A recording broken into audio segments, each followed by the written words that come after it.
I am concerned about the high yield market. I think that's in a major bubble, but I won't say to short it tomorrow. This market keeps going up and up with zero interest rates, and that's what's really pushing it. It sounds like you're saying this could be the beginning of something problematic. I think it's not will it happen, it's when it will happen. There's one investor out there that a lot of CEOs just have to take the phone call from, because when you get a call from this guy, Carl Icahn, he probably wants to shake things up a little bit. Icahn giving his thoughts on stocks broadly. I believe the market is extremely overheated. Also, if more respected investors had warned about the market in '07, we might have avoided the crisis in '08. Overall, the U.S. equity market, do you think it's in store for a dramatic pullback? I've been worried for the last 5-6 months about the market and the economy and in the dangerous spot that we're in. I did speak 4 or 5 times warning about the problems we have. I want to speak out now because I know this may sound corny, but I grew up in the streets of Queens. I love this country, and I feel so strongly about the dysfunction that is going on both in Washington and the boardrooms of corporate America.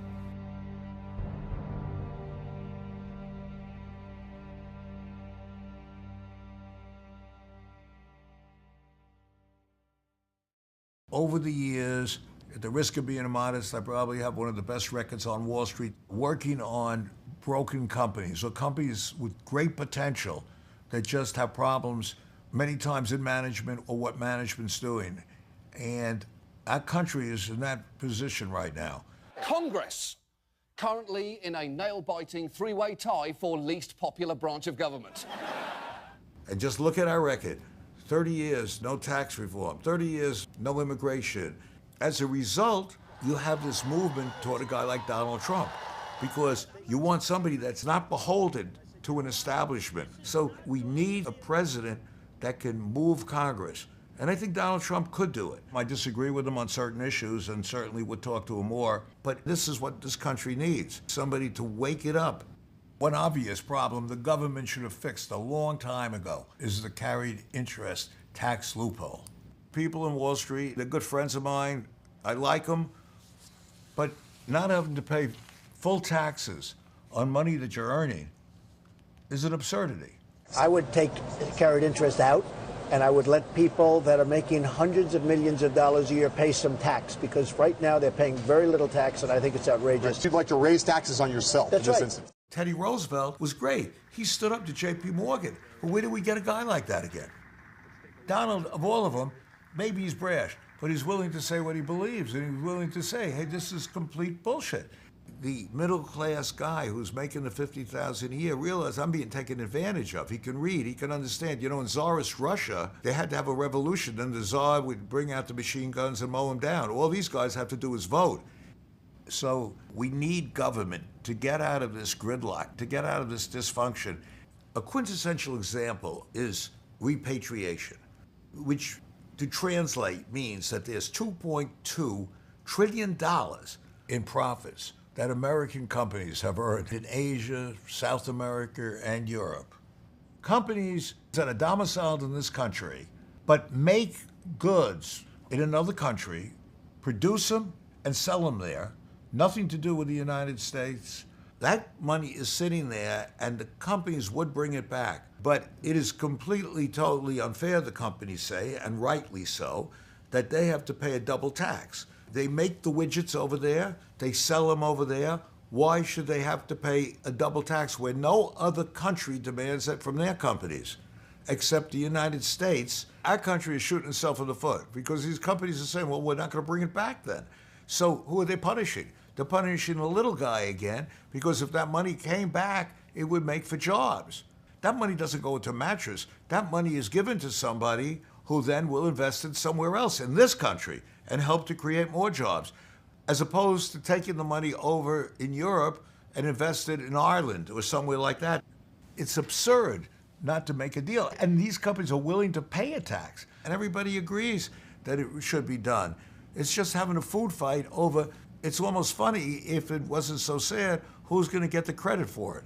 You know, is it going to be the Republicans, that are going to put their foot down and say, we're not going to charge any tax to take it back. Or the Democrats that want 15% to take that money back. So the whole thing is absurd. And worse than that, through inversions, which I call inversions, meaning a lot of companies are saying, hey, you know what? We're going to get out of this country completely. We don't need to be here. They make most of their equipment. They make the widgets. They make the phones or whatever they do in another country. Why should they be here at all? And the same type of short-term thinking that's happening with the government is happening in corporate America today.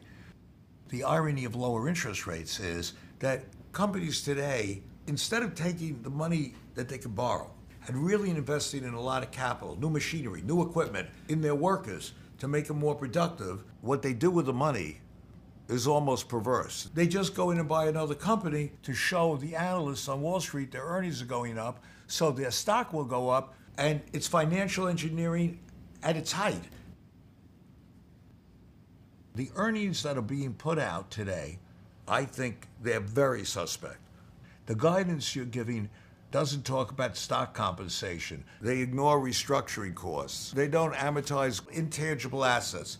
They ignore the cost of taking over another company. We say, oh, there's synergy. And yeah, it's like taking a drug, borrowing money very cheaply, taking over another company. You feel good. It's like steroids. The athlete's jumping pretty high.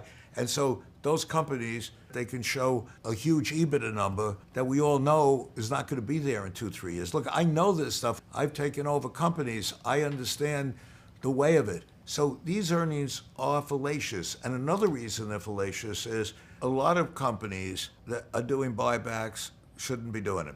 When you start doing those buybacks, what it does, it's short-term fix, but it weakens the balance sheet.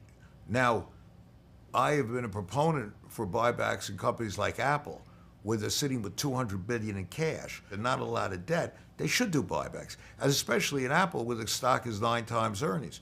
But you have companies today, these are companies I short, selling at 30 times earnings, 28 times earnings, and have no net worth because they keep buying back stock.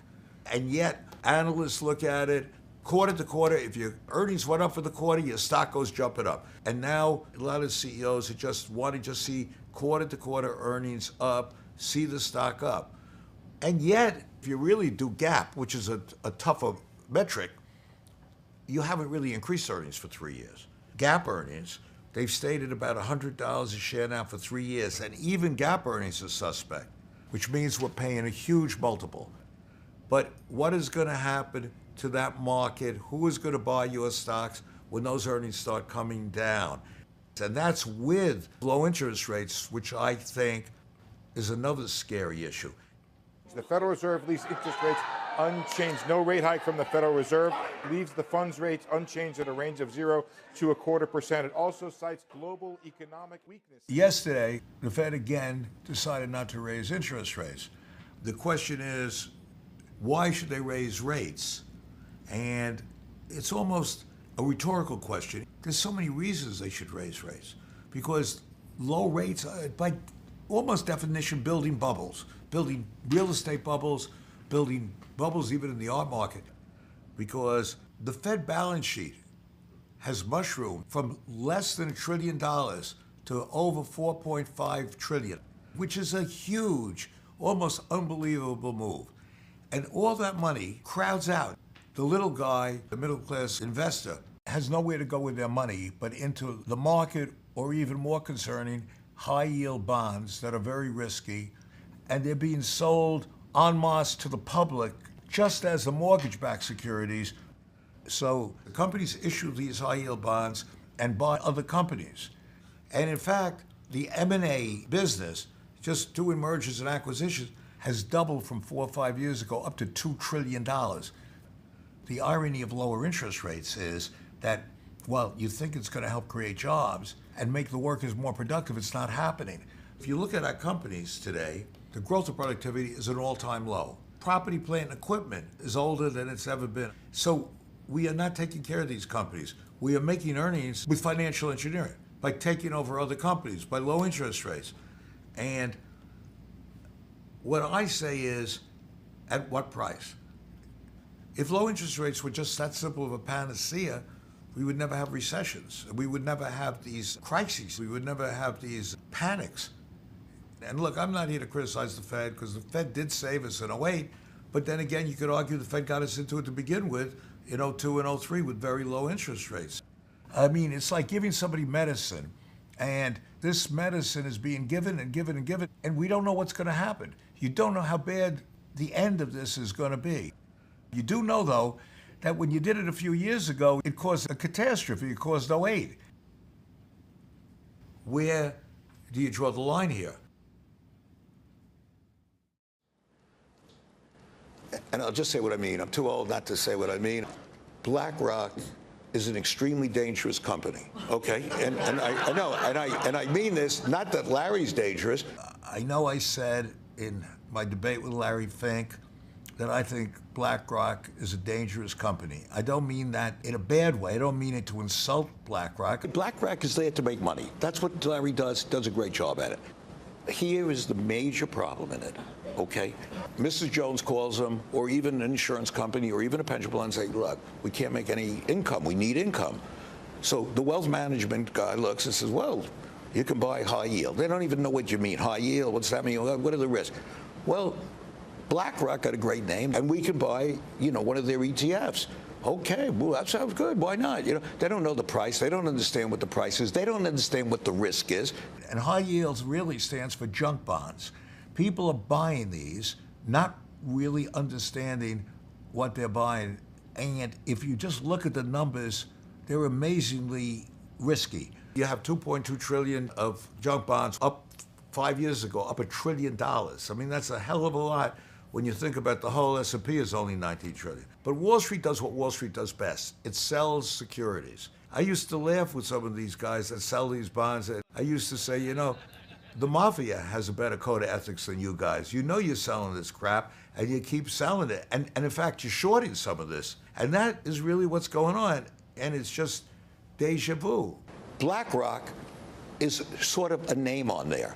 And this is one of the problems you had in 07, where you had brand names on a lot of these housing things. And the wealth management guys believe there is liquidity here. But if and when there is a real problem in the economy, there's going to be a rush for the exits, like in a movie theater, and people want to sell those bonds and think they can sell them, there is no market for them. We are going to a cliff. You get this party mobile, and they're all on this party, they're all having a drink and having fun. And you know who's pushing that thing? It's Larry Fink and Janet Yellen. Pushing that one. And they're pushing the goddamn thing. I don't think that's fair. Well, but can I finish my cartoon, and then you can yell at me? Now they're pushing this thing. Because, fair or not, somebody should have said this in 07. And I'm telling you, in 07 I talk like this, but I never really came out, and we should say it. Every once in a while, Janet wants to put the brakes on it. And Larry says, nah, let it go. And the people in the party are yelling, no, no, don't touch those brakes. Don't touch, this is fun. And they're moving toward this cliff, see? And this thing is going to go over this cliff. And you know what's going to destroy it? They're going to hit a black rock. That's right. That's what I'm saying. And I said it laughingly, but I will tell you this. I've seen this before a number of times. I've been around a long time. I saw it 69, 74, 79. I could tell you 87. And then 2000 wasn't pretty. And I think a time is coming that might make some of those times look pretty good. I look back and I love this country, but I sure as hell don't love a lot of the politicians in it or the CEOs. I think they've taken advantage of the system. And it's just deja vu. The public, they got screwed in 08. They're going to get screwed again. I think it was Santayana that said, those who do not learn from history are doomed to repeat it. And I am afraid we're going down that road.